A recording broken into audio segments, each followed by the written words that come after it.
Hello all, welcome to the YouTube channel of EduTap.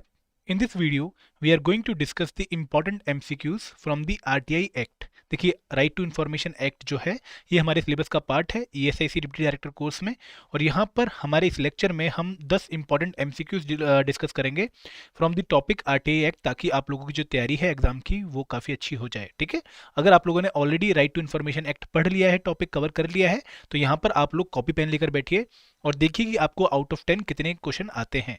Generally ये topic आपका important है from factual point of view. ठीक है, यहाँ पर बहुत सारे सेक्शंस हैं, बहुत सारी टाइम लिमिट्स हैं जो आपके दिमाग में रहनी चाहिए, क्योंकि एग्जामिनेशन में अगर एग्जामिनर आपको कंफ्यूज करना चाहेगा तो वो आपसे फैक्चुअल नॉलेज पर क्वेश्चन पूछेगा। ठीक है, तो एक बहुत ही इंपॉर्टेंट लेकिन छोटा टॉपिक है इन ESIC डिप्टी डायरेक्टर कोर्स, और हमारी कोशिश क्या रहेगी कि यहाँ पर हम कुछ इंपॉर्टेंट MCQs डिस्कस कर लें। ठीक है, लेक्चर शुरू करने से पहले मैं आपको बता दूं कि अगर आप लोगों ने अभी तक हमारा यूट्यूब चैनल सब्सक्राइब नहीं किया है तो please do subscribe to our YouTube channel and also join our Telegram channel, जिसका लिंक डिस्क्रिप्शन बॉक्स में दिया गया है। इसका फायदा क्या रहेगा? इसका फायदा ये रहेगा कि आपको हमारे सेशंस की PDF जो हम यहाँ पे लेक्चर लेते हैं वो मिलती रहेंगी, और उसके साथ साथ आप उनको यूज कर सकते हैं अपनी प्रिपरेशन में भी। ठीक है, तो शुरुआत करते हैं आज के लेक्चर की। 10 क्वेश्चन मैं आपसे पूछूंगा, अगर आपका क्वेश्चन ठीक होता है तो +2 मार्क्स ऐड कर लीजिएगा, और अगर आपका आंसर गलत होता है तो आप -0.66 की पेनल्टी लगाइएगा।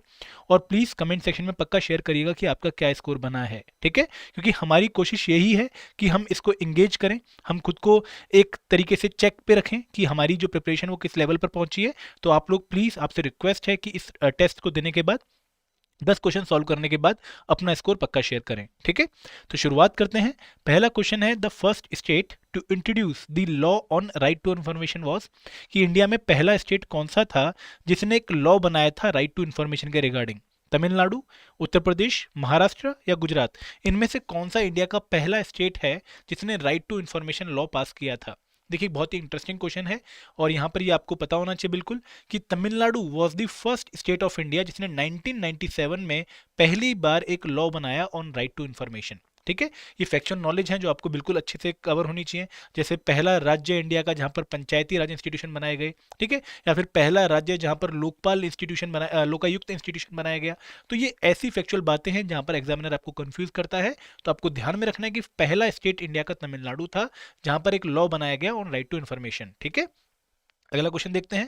देखिए क्वेश्चन 2 एक बहुत ही इंपॉर्टेंट थोड़ा फैक्चुअल क्वेश्चन है कि if the public information officer, एक PIO जो हमें इंफॉर्मेशन प्रोवाइड करता है, fails to give information to the informant, जिसने इंफॉर्मेशन मांगी है, अगर उसको वो इंफॉर्मेशन देने में फेल हो जाता है within the period specified under the right to information act, तो इसको हम क्या बोलेंगे? ठीक है, आपने इंफॉर्मेशन मांगी, आप इंफॉर्मेंट हैं और आपने PIO से बोला कि आप मुझे इंफॉर्मेशन दीजिए, लेकिन PIO आपको गिवन टाइम पीरियड में इंफॉर्मेशन नहीं दे पाता है, तो इसको क्या बोलेंगे? इसको बोलेंगे डीम्ड रिजेक्शन। ठीक है, डीम्ड रिजेक्शन, डी। ठीक है, अगला क्वेश्चन देखते हैं। अगला क्वेश्चन है, the provision relating to suo motu disclosure is contained in, the provision relating to suo motu disclosure. Suo motu का मतलब क्या है कि खुद से डिस्क्लोज करना। आपको कोई बोल नहीं रहा है डिस्क्लोज करने के लिए, ना आपसे कोई इन्फॉर्मेशन मांग रहा है, ये खुद को आपको समझना है कि मुझे इन्फॉर्मेशन डिस्क्लोज करनी है। ऐसा प्रोविजन कहां पर लिखा गया है? Section 4 of RTI act, section 11 of RTI act, section 22 of RTI act, या सेक्शन 24 ऑफ RTI एक्ट? देखिए ऐसे क्वेश्चन बहुत इंपॉर्टेंट है, ये फैक्चुअल है, लेकिन क्योंकि RTI एक्ट में सबसे इंपॉर्टेंट पार्ट उसके सेक्शन है, तो आपको सेक्शंस के बारे में एक बार अच्छे से नॉलेज होनी चाहिए। आप कम से कम 2-3 बार रिवाइज करिए अगर आपको सेक्शन याद नहीं हो रहे हैं। ठीक है, और कोशिश करिए कि उनको थोड़ा प्रैक्टिकल तरीके से सोचें। ठीक है, तो अगर मान लो एक ऑर्गेनाइजेशन है, एक पब्लिक डिपार्टमेंट है, तो यहाँ पर section 4 of RTI act, section 4 जो है वो उसको मैंडेट करता है कि आपको खुद से टाइम टू टाइम इंफॉर्मेशन अपने बारे में डिस्क्लोज करनी है, वॉलंटरली करनी है, और इनफ इंफॉर्मेशन देनी है आपको। ऐसा नहीं कि आप बहुत लिमिटेड इंफॉर्मेशन दें। ठीक है, आपको सारा डाटा, अपना रिकॉर्ड मेंटेन करना है, उसको पब्लिक करना है ऑन अ पीरियडिक बेसिस। तो स्लो मोटर डिस्क्लोजर की जो प्रोविजन है वो आपको सेक्शन 4 ऑफ RTI एक्ट में देखने को मिलेगी। अब अगला क्वेश्चन देखते हैं। अगला क्वेश्चन है question number 4, as per the section 2 clause F of the RTI act the term information includes. देखिए बहुत ही इंपॉर्टेंट क्वेश्चन है, आपको पता होना चाहिए कि जो राइट टू इंफॉर्मेशन है, यहाँ पर इंफॉर्मेशन वर्ड में क्या क्या आता है। ठीक है, किस फॉर्म में आता है, किस तरह का मटेरियल आता है?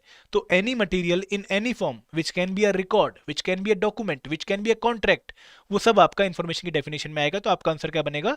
All of the above. ठीक है, इसके अलावा भी बहुत सारे और डॉक्यूमेंट्स भी आते हैं जो आपको कवर होने चाहिए। तो right to information section 2 clause F में उसको डिफाइन किया गया कि इन्फॉर्मेशन बेसिकली है क्या, और इन्फॉर्मेशन में क्या क्या आता है, किस फॉर्म में आता है। तो any material in any form, जो रिकॉर्ड है, डॉक्यूमेंट है, कॉन्ट्रैक्ट है, तो हमारा आंसर क्या बनेगा, ऑल ऑफ दी अबव, क्योंकि आपसे पूछा गया कि इन्फॉर्मेशन में क्या क्या इंक्लूड होता है। अगला क्वेश्चन देखते हैं, क्वेश्चन नंबर 5, एक बहुत ही इंटरेस्टिंग क्वेश्चन है। Which section of the RTI Act exempt Official Secret Acts 1923 for disclosure of information if larger public interest is served? देखिए इस क्वेश्चन के बारे में ब्यूटी क्या है कि एक जो हमारा राइट टू इन्फॉर्मेशन है, इसका एक बहुत बड़ा जो लेकुना माना जाता है, बहुत बड़ा क्रिटिसिज्म माना जाता है कि ये कहीं ना कहीं ऑफिशियल सीक्रेट एक्ट के दायरे में छुप जाता है। ऑफिशियल सीक्रेट एक्ट 1923 एक एक्ट है जो ये बताता है कि अगर किसी इंफॉर्मेशन के देने से पब्लिक इंटरेस्ट में खतरा पहुंच रहा है, देश की इंटीग्रिटी एंड सिक्योरिटी पे खतरा पहुंच रहा है, तो हमें इंफॉर्मेशन नहीं देनी है। ठीक है, तो RTI act, right to information act में ये एग्जेम्प्ट किया गया एक पर्टिकुलर सेक्शन में कि अगर लार्जर पब्लिक इंटरेस्ट सर्व हो रहा है तो वहां पर हम एग्जेम्प्ट करेंगे ऑफिशियल सीक्रेट एक्ट 1923 को। ठीक है, कि इसके अंडर आपको इन्फॉर्मेशन नहीं मिलेगी। तो आरटीआई एक्ट का वो कौन सा सेक्शन है, ये आपसे इस क्वेश्चन में पूछा गया है। तो सेक्शन 8 क्लॉज 2 ये आपका एक पर्टिकुलर सेक्शन है जहां पर बोला गया है कि ऑफिशियल सीक्रेट एक्ट को हम एग्जेम्प्ट कर रहे हैं from the information disclosure under RTI act, अगर लार्जर पब्लिक इंटरेस्ट सर्व हो रहा है तो। ठीक है, अब देखते हैं क्वेश्चन नंबर 6, हमारा सेकंड हाफ शुरू हो चुका है। पहले 5 क्वेश्चन हमने डिस्कस कर लिए हैं। What is the time limit to get the information under RTI act 2005? अगर मान लो आपने एक इंफॉर्मेशन फाइल करी है, ठीक है, आपने एक पूरा ड्यू प्रोसीजर फॉलो किया है, जो प्रोसीजर मेंटेन्ड है, जो बताया गया है प्रोसीजर, को फॉलो करके आपने इन्फॉर्मेशन मांगी है, तो आपको कितने टाइम के अंदर अंदर इन्फॉर्मेशन मिलनी चाहिए?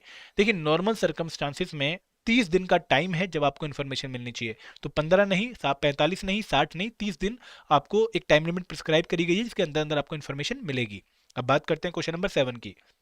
What is the time limit to get the information concerning the life and liberty of a person? देखिए अब यहाँ पर नॉर्मल इंफॉर्मेशन की बात नहीं कर रहे हैं, अब यहाँ पर ऐसी इंफॉर्मेशन की बात कर रहे हैं जिसके ऊपर डिपेंड है किसी आदमी की लाइफ एंड लिबर्टी। तो इस पर्टिकुलर केस में आपकी जो टाइम लिमिट होगी इंफॉर्मेशन मिलने की वो कम होनी चाहिए, क्योंकि किसी आदमी की लाइफ स्टेक पर है। तो यहाँ पर जो टाइम लिमिट है आपसे पूछा गया कि कितनी है, is it 48 hours, is it 24 hours, is it 72 hours, या नन ऑफ द अबव? आपको बताना है कि इसमें से क्या टाइम लिमिट है to get the information concerning the life and liberty of a person. तो ये टाइम लिमिट है 48 आवर्स, 2 दिन के अंदर अंदर आपको इंफॉर्मेशन मिलनी चाहिए। ठीक है, अब बात करते हैं क्वेश्चन नंबर 8 की। Which of the following organisations is included on schedule in आएगा in schedule 2 of the RTI act? इनमें से कौन कौन सी ऑर्गेनाइजेशन शेड्यूल 2 में इंक्लूड करी गई हैं? Border security force, central reserve police force, national security guards, या ऑल ऑफ द अबव? देखिए मैं आपको बता दूं सेक्शन 2 ऑफ जो आरटीआई एक्ट है ये कुछ ऑर्गेनाइजेशंस को, खासकर जो मिलिट्री ऑर्गेनाइजेशंस हैं या फिर डिफेंस ऑर्गेनाइजेशन है या फिर हमारी जो सीक्रेट एजेंसीज हैं उनको एग्जेम्प्ट करता है from the purview of RTI act. तो आपको बताना है कि इनमें से कौन सी ऑर्गेनाइजेशन शेड्यूल 2 का पार्ट है। देखिए बीएसएफ बिल्कुल है, सीआरपीएफ बिल्कुल है, एंड नेशनल सिक्योरिटी गार्ड ये भी पार्ट है शेड्यूल 2 में, इनको एग्जेम्प्ट किया गया है from the purview of RTI act. तो राइट आंसर क्या बनेगा? Option D. अब आते हैं क्वेश्चन नंबर 9, आज का second last question. Which among the following organization played a major role, sorry यहाँ पर मेजर आना चाहिए, a major role in the national campaign for people's right to information? इनमें से कौन सी ऑर्गेनाइजेशन ने एक बहुत बड़ा रोल प्ले किया था इन दी नेशनल कैंपेन जो कि 2005 से पहले चलाई गई थी in the late 90s to early 20s? ठीक है, campaign for the people's right to information, NCPRI. तो ये है हमारी मजदूर किसान संगठन, राजस्थान की एक बहुत ही पॉपुलर बॉडी थी उस टाइम की। ठीक है, अब आज का लास्ट क्वेश्चन बहुत ही फैक्चुअल क्वेश्चन है लेकिन काफी इंपॉर्टेंट है, हम इस पे ध्यान नहीं देते हैं। जो हमारा सेंट्रल इंफॉर्मेशन कमीशन है जिसको बनाया गया है अंडर आरटीआई एक्ट ऑफ 2005, ये कौन सी मिनिस्ट्री के अंडर आता है? सिंपल सा क्वेश्चन है कि central information commission falls under which ministry? Ministry of home affairs, ministry of personal, ministry of HRD, या नन ऑफ द अबव?